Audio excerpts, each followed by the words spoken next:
Bismillahirrahmanirrahim. Assalamu alaikum. How are you, the students of second year? Second year class आज आपका first lecture है. Welcome to you all. ठीक है, और second year में आपको आने पे बहुत बहुत मुबारक हो. आज जो ना आपके सामने बुक 2 इंग्लिश की स्टार्ट करेंगे और बुक 2 का जो ना वो लेसन नंबर 1 जो ना द डाइंग सन स्टार्ट किया जाएगा. सबसे पहले जो अपने इसके मतलब बातें जो ध्यान में रखनी है 2-3 वो बहुत ज़रूरी है. Number 1 you will have to, यानी कि हम ये लेक्चर क्यों ले रहे हैं आज, ये आपके लिए सवालिया निशान है. उसके लिए ये अगर आप इस लेक्चर को गौर से सुनते हैं तो आपका जो एग्जामिनेशन का पॉइंट ऑफ व्यू है वो, यानी उसके जो सवाल जो एग्जाम में आते हैं वो क्लियर हो जाएंगे. First of all you must know that कौन से सवाल है जो सिलेक्ट किए जाते हैं. तो नंबर 1 जो आपका सवाल है जो डाइंग सन, देखना डाइंग सन लिखी है बाय सर जेम्स जीन्स ने. तो इसमें से जो ना वो क्वेश्चंस इन ऑल बोर्ड जो सिलेक्ट किए जाते हैं, नंबर 1 है आंसर टू क्वेश्चंस.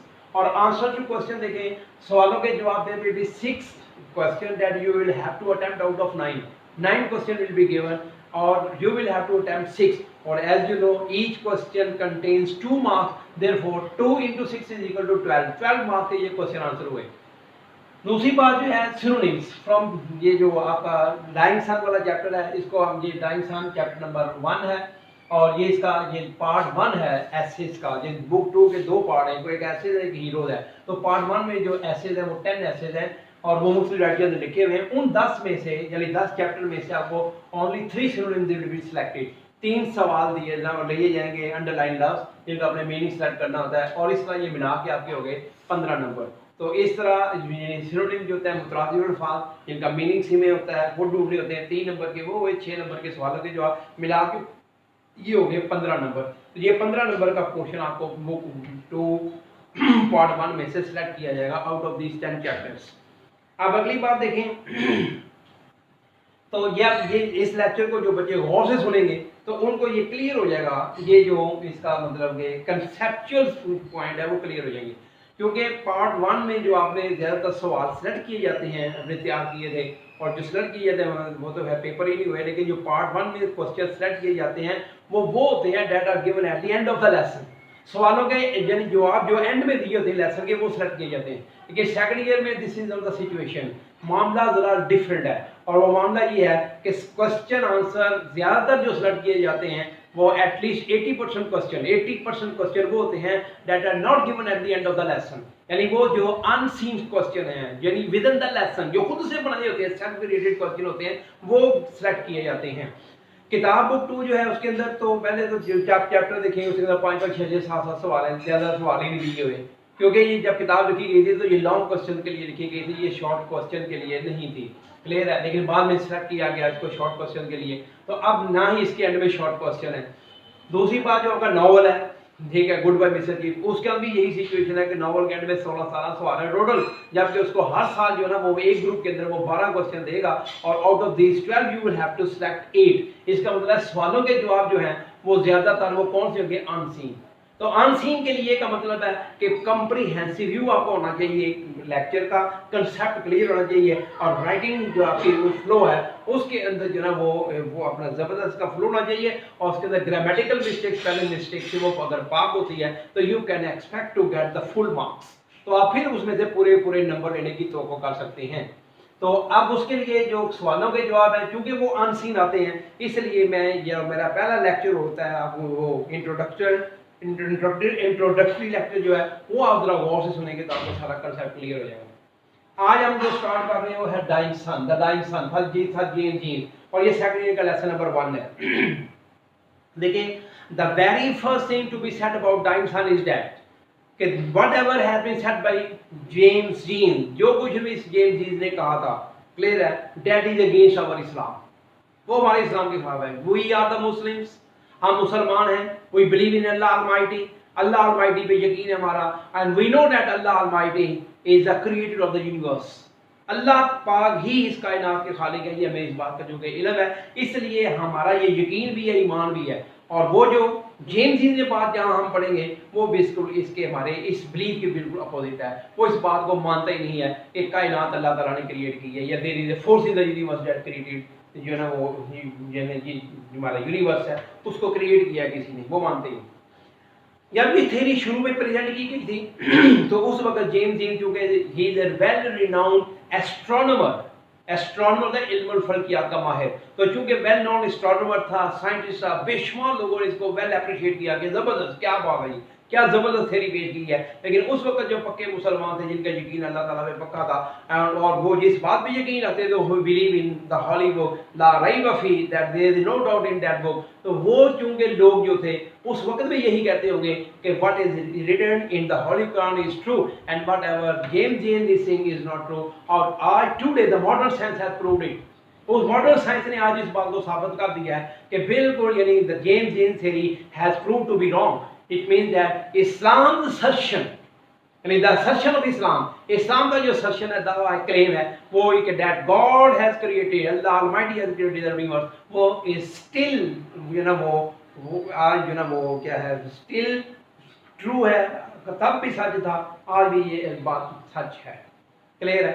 अब आते हैं हम वो इस डायग्राम के अंदर, क्योंकि आपका जो क्वेश्चन होगा वो रिलेटिव टू द टेक्स्ट होना चाहिए, यानी वट एवर जो इन्फॉर्मेशन है, जहाँ भी आपका सवाल पूछा जाएगा आपने टेक्स्ट के हिसाब पर लिखना है, अपना जनरल नॉलेज इसके अंदर प्रेजेंट नहीं करना, क्लियर। अब आते हैं हम डाइंग सन के ऊपर, तो डाइंग सन देखेंगे बेटा, जिस तरह ये नाम जाहिर करता है द डाइंग सन, मरता हुआ सूरज, तो इसके लिए जो ना वो आपने ये एंड में जो ना वो मैं वीडियो के एंड में आपको बताऊंगा, और आपने पूछना भी है कि जब ये लेक्चर खत्म हो जाएगा तो आपने पूछना है कि डाइंग सन से क्या मुराद है, क्योंकि this is a question that has been selected in various boards most of the time, ज्यादातर ये बोर्ड के पेपरों में सवाल आया हुआ है, और मोस्ट ऑफ द नोट्स जो है किताबें हैं उनके अंदर ये सवाल ही नहीं है, ना तो आपकी टेक्स्ट बुक में है इसका कोई जिक्र है, ठीक है, इसके अंदर कोई लाइन नहीं है, ना सवाल है, ना कोई किताब के अंदर इंफॉर्मेशन है, तो ये आपने एंड में लाजमी मुझसे पूछा है कि what does the writer mean by the dying sun, क्योंकि इसका जवाब ही एंड में बनता है। अब आते हैं वो स्टार्ट करते हैं तो कहता है ये डाइंग सन, जेम्स जीन जो कह रहा है डाइंग सन के अंदर कहता है our universe is very big के लिए उसने लफ्ज इस्तेमाल किया इमेंस, इमेंस सिनोनिम में बोर्ड में बार बार आ रहा है, जिसका सिनोनिम देते हैं vast, huge. Our universe is vast, और वो वास्टनेस इतनी है, सपोज ये हमारा जो बोर्ड है it is just like the universe, ये यूनिवर्स है, ये पूरी यूनिवर्स, और ये मैंने डॉट लगाए हैं, ये देखें ये स्टार है, यानी the board all the board is just like the universe, वो बोर्ड पूरा यूनिवर्स है, कायनात है, ये यूनिवर्स है, और यूनिवर्स की क्या है, ये सो इमेंस, इतनी बड़ी है दैट 100 बल्कि million of stars are there, बल्कि इसको आप कहते हैं काउंटलेस स्टार्स आर देयर, इसके अंदर स्टार्स कितने हैं बेटा, वो काउंटलेस हैं। बल्कि एक सवाल भी देता है वो कि how many stars are there in the universe, तो आंसर है काउंटलेस, यानी कितने लातादाद हैं, और उसकी वो मिसाल देता है just like the grains of sand on all the sea shore the world, दुनिया के जो सी शोर के ऊपर जितने ग्रेन्स ऑफ सैंड है, रेत के जर्रे, उतने ये स्टार्स हैं इस कायनात के अंदर। और कुछ स्टार जो हैं यानी वेरी कहता है वो there are a few stars, वो कहता है बहुत ही थोड़े ऐसे हैं which are hardly bigger than the earth, hardly भी सिनोनिम में बार बार आएगा, जिसका अर्थ स्केर्सली है, हार्डली स्केर्सली बहुत कम, और बिगर देन द अर्थ ऐसे स्टार हैं जो जमीन से बहुत बड़े हैं, ये बहुत थोड़े हैं, इसका मतलब है many of the stars are bigger than the earth, वो अर्थ से बड़े हैं, और कितने बड़े हैं उसकी वो एक मिसाल है, आपको कहता है suppose this is a star, ये एक स्टार है, और ये जो मैंने डॉट लगाया इसके अंदर, ये डॉट ये अर्थ है वाला फीलिंग, स्टार के अंदर ये देखिए सेकंड अर्थ, ये थर्ड डॉट थर्ड अर्थ, फोर्थ स्टार फोर्थ अर्थ, इस लाइन फिफ्थ स्टार है फिफ्थ अर्थ होगी, तो इस लाइन ये जो डॉट लगे हैं, डॉट क्या है बेटा, अर्थ है, तो मतलब a star is big enough that it contains there millions and millions of stars in it. बर्गो इस किताब में लगा है hundreds and thousands of stars can be packed inside a big star, hundreds and thousands of stars, ये stars हैं, hundreds and thousands of stars can be packed inside a big star and still the room is there, इसके बावजूद ये नहीं कि वो भर गया है, इसके बावजूद जगह खाली है। इसे अंदाजा कर लें how vast is the universe, universe कितनी वसअत रखती है कि एक दिन देर रात काउंटलेस स्टार्स है पहली बात इसके अंदर, और दूसरा जो है यानी just like the grains of sand, और दूसरा बात है ईच स्टार इतना बड़ा है that it contain millions thousand millions of stars, या hundreds and thousands of stars can be there, या millions of stars can be packed inside it, एक साथ के अंदर आ सकते हैं, and still the room is there, फिर भी रूम इसके अंदर जगह बढ़ जाती है, क्लियर है। आप देखें स्टार्स जो है, some stars move in groups, some stars move करते हैं, जर्नी करते हैं, इसके लिए एक लफ्ज आएगा वांडर, वांडर का सिनोनिम है वांडर, रोमिंग, तो wandering, roaming, some stars are once का जर्नी भी सिनोनिम दिया है मुख्तलिफ बोर्ड के अंदर। तो ये आपको मैं सिनोनिम बता रहा हूँ, ये वो है जो बोर्ड में बार बार सेलेक्ट किए जाते हैं। तो इसे वंडर का सिनोनिम जो सेलेक्ट किया गया है वो है रोम। तो वंडरिंग, रोमिंग या जर्नी। तो क्या देयर आर सम स्टार्स, ऐसे स्टार्स हैं विच जर्नी इन ग्रुप्स, जो ग्रुप में ग्रोहों की सूरत में जो है वो मूव करते हैं। यानी जहां जाता है एक ग्रुप का ग्रुप चला जाता है, जहां जाता है दूसरा ग्रुप चला जाता है। लेकिन मोस्ट ऑफ द स्टार वो क्या करते हैं, दे वो अपने ही जो ऑर्बिट है, सपोज ये स्टार है तो ये अपना स्टार, ये इसका ऑर्बिट है, इसके अंदर ही मूव करता रहता है एक स्टार। सपोज को ये इधर मूव कर रहा है ना, तो ये अपने अपने ऑर्बिट के अंदर, इसी ऑर्बिट के अंदर जो है ये स्टार मूव करता रहेगा। एक स्टार जो है ना वो अपने अपने, यानी कि मोस्टली स्टार तो ग्रुप में ट्रैवल करते हैं, लेकिन most of the stars travel alone, वो अलग अलग ट्रैवल करते हैं। जब अलग अलग ट्रैवल करते हैं तो ये उनकी जो है वो ट्रैवलिंग है अपने अपने ऑर्बिट के अंदर, अपने अपने सर्कल के अंदर वो मूव करते रहते हैं। और चूंकि दो स्टार्स के दरमियान जो मिनिमम फासला ना, कम से कम फासला, देखें ये अगर ये स्टार है सपोज, तो ये इसका नेबर है, ये भी इसका नेबर है, क्लियर है, ये नेबर है। और अगर ये देखा जाए तो ये एक स्टार है, तो ये स्टार भी इसका नेबर है। देखिए ये सारे नेबर है, ये स्टार है, ठीक है, जिसके हमने जो है वो नेबरिंग देखने हैं। सपोज ये स्टार है आपका, क्लियर, और ये स्टार का ये इसका नेबर है, ये नेबर्स है। हम देखें अगर ये भी नेबर है, ये भी नेबर है, इनमें सबसे नियरेस्ट नेबर कौन सा है, नियरेस्ट ये है, ठीक है, ये है नियरेस्ट। तो ये इसका नियरेस्ट नेबर है, मैं लिख देता हूं नियरेस्ट नेबर। तो अब दो जो नियरेस्ट नेबर के दरमियान वो डिस्टेंस देता है, कहते हैं to the distance between the two nearest neighbour is millions of miles, millions of miles है।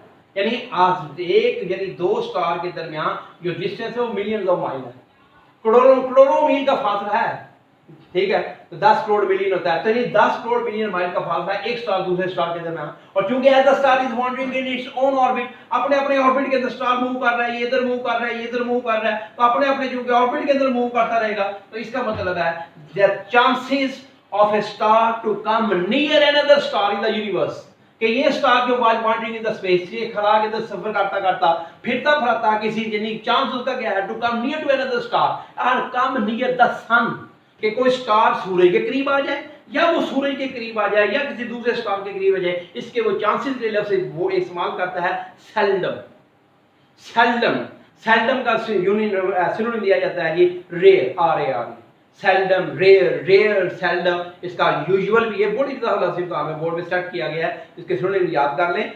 सेल्डम का rare, seldom, not usual, not sorry जिसको हम अनयूजुअल कहते हैं, अनयूजुअल, नॉट ऑफन, ये 4-5 उसके सिनोनिम में जो बार बार आ रहे हैं। आप देखेंगे यानी कि स्टार जो अपने अपने ऑर्बिट में मूव करता जा रहे हैं, तो उनके दरमियान जितना फासला इतना ज्यादा है, millions of miles they are separated from one another, तो उनके दरमियान क्योंकि फासला इतना है इसलिए they can not come close to each other, एक दूसरे के स्टार जो ना वो करीब नहीं आ सकते, दो स्टार एक दूसरे के करीब नहीं आ सकते, और ना ही सूर्य के करीब आता है, इसलिए अपने अपने ऑर्बिट में मूव करता रहता है। और इस तरह इनके दरमियान डिस्टेंस बहुत ज्यादा है। इसकी वो मिसाल इस तरह देता है कि आप समझिए कि ये जो आप कहते हैं ये फुल बोर्ड है। फुल बोर्ड क्या है, जस्ट लाइक यूनिवर्स, ये यूनिवर्स है। आप इसको आप उसने ये मिसाल आपको समझाने के लिए स्केल मॉडल के ऊपर उसने समझाने की कोशिश की है। जेम्स जील ने वो कहता है कि ये समझेंगे एक जो ना ये इज एन एम्प्टी ओशन, यानी दिस बोर्ड जो है, this board that is the universe, universe is just like an empty ocean. ये तो ये तो एम्प्टी ओशन है जी, यानी ये खाली समुंदर के ऊपर जो ना जिस तरह यानी यूनिवर्स क्या है, universe is just like an empty ocean, कायनात किस तरह है, एक एम्प्टी ओशन की तरह, खाली समुंदर की तरह। अब उस जो बहरे बेकरार है, समुंदर है, खाली है, जिसके ऊपर कोई स्टार नहीं है। अब अगर आप देखें तो उसके अंदर जो आप देखें ये समुंदर, देखें कायनात के अंदर क्या है, स्टार, और यूनिवर्स के अंदर क्या होते हैं, स्टार, और जो जो दूसरी आपका ओशन है, ओशन के अंदर क्या होंगे, शिप्स। तो ये जो ये शिप्स है। द यूनिवर्स है, यानी universe contain star and the ocean contain ships, और दो शिप्स हैं, और वो ही बयान करता है, देखें ये this is just like a ship, it is just like a ship. तो ये दो शिप हैं। अब जो शिप के दरमियान ये देखें, अगर सपोज ये शिप है, तो ये शिप का जो ना ये नेबर ये भी है, नियरेस्ट इसके ये भी है, ये भी नियर है। तो अब ये नियर है, ये नियरेस्ट है, तो जो नियरेस्ट नेबर है उस यानी उसका नियरेस्ट शिप है उसके दरमियान डिस्टेंस ऑफ कितना है वो मिलियंस ऑफ माइल्स डिस्टेंस है। यानी एन एवरी शिप जो है an every ship on an empty ocean is millions of miles apart from its nearest ship. तो नियरेस्ट शिप के ऊपर एवरी शिप जो होता है इन दो शिप के दरमियान जो एवरी फासला है वो है मिलियंस ऑफ माइल। इस तरह दो स्टार्स के दरमियान बेटा जो फासला कितना है वो है मिलियंस ऑफ माइल, और दो जो शिप है इनके दरमियान कितना फासला है मिलियंस ऑफ माइल। और स्टार्स कैसे मूव करते हैं वो अपने ही ऑर्बिट में मूव कर रहे हैं। इस तरह अगर एम्प्टी ओशन के ऊपर अगर एक जो ना शिप है वो मूव कर रहा है चल रहा है तो देखिए वो कैसे चलेगा कि chances to strike another ship दूसरे से स्ट्राइक करने के या to come near another ship उसके चांसेस बहुत रेयर है, बहुत कम चांसेस है कि एक दूसरे के करीब आ जाए। क्यों? इसलिए कि वो उनके दरमियान जो ना फासला इतना ज्यादा। क्लियर होगी बात? तो अभी ये ना स्टार एक दूसरे के बहुत ज्यादा जो ना वो करीब है, स्टार्स एक दूसरे के करीब नहीं है बल्कि वो बहुत ज्यादा इनका फासला है और वो एक दूसरे के करीब नहीं आ सकते क्योंकि डिस्टेंस बहुत ज्यादा है।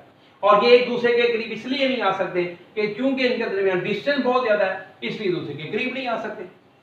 अब हम देखते हैं कि ये जो ना वो दो नियरेस्ट नेबर्स के दरमियान डिस्टेंस है मिलियंस ऑफ माइल।